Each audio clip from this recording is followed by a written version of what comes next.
ආයුබෝවන් යාළුවනේ. අද මම ඔයාලට මාළු රෝල්ස් හදන්නේ කොහොමද කියලා තමයි අරගෙන ආවේ. අපි මුලින්ම මේකට පාන් පිටි කප් එකක් භාවිතා කරනවා. බාගේ කප් වලින් දෙකක් ගන්න පුළුවන්. ඒ වගේම ලුණු චුට්ටකුත් දාලා වතුර ටික ටික දාලා මේක හොඳට කවලම් කරගන්න ඕනේ. වතුර එකපාරට දාගන්න එපා. ටික ටික දාලා කැටි නැති වෙන්නම කවලම් කරගන්න ඕනේ. අපිට පාන් පිටි ටික හලලා ගන්නත් පුළුවන්. ඊට පස්සේ තඹගත්ත අල අරගෙන අල ටික සීන් වෙන්න පොඩි කරගන්න ඕනේ.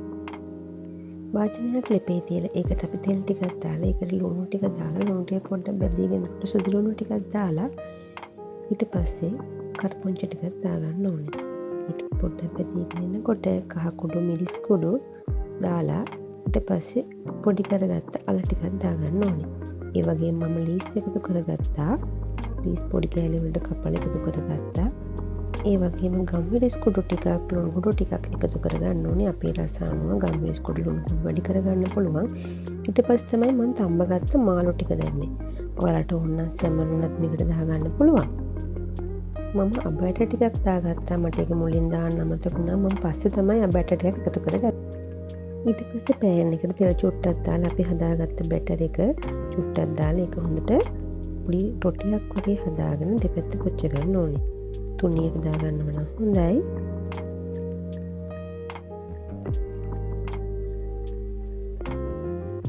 ඊට පස්සේ අපි හදාගත්ත රොටි එකකින් අරගෙන අපේ මිශ්‍රණය දාලා හොඳට මේ පේන ආකාරයට නවා ගන්න ඕනේ.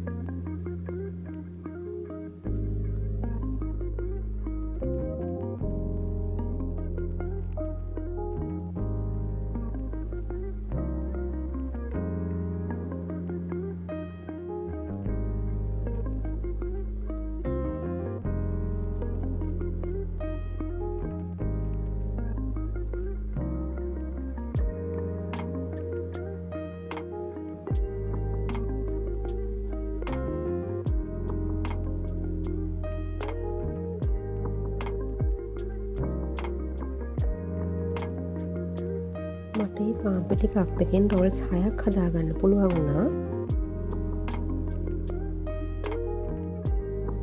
ඊට පස්සේ මම ආයෙත් පාන් පිටි ටිකක් අරගෙන ඒකට වතුර චුට්ට ලුණු ටිකක් දාලා ආයෙ මධ්‍යම බැටර් එකක් හදාගත්තා. ගොඩක් දිය කරගන්නත් එපා.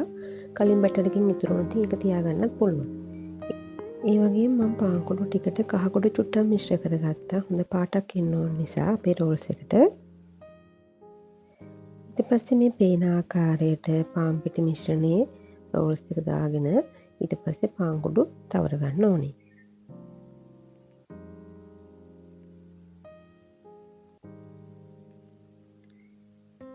ඊට පස්සේ තෙල් ටිකක් ලිපේ තියලා ඒකට අපි අපේ රෝල්ස් ටික දාගෙන හොඳට රවුම් පැහැයක් එනකන් පුච්ච ගන්න ඕනේ. ගොඩක්ම කර ගන්නත් එපා. ටිකක් ලස්සන පාටක් එනකොට රෝල්ස් එක ලිපෙන් බා ගන්න පුළුවන්.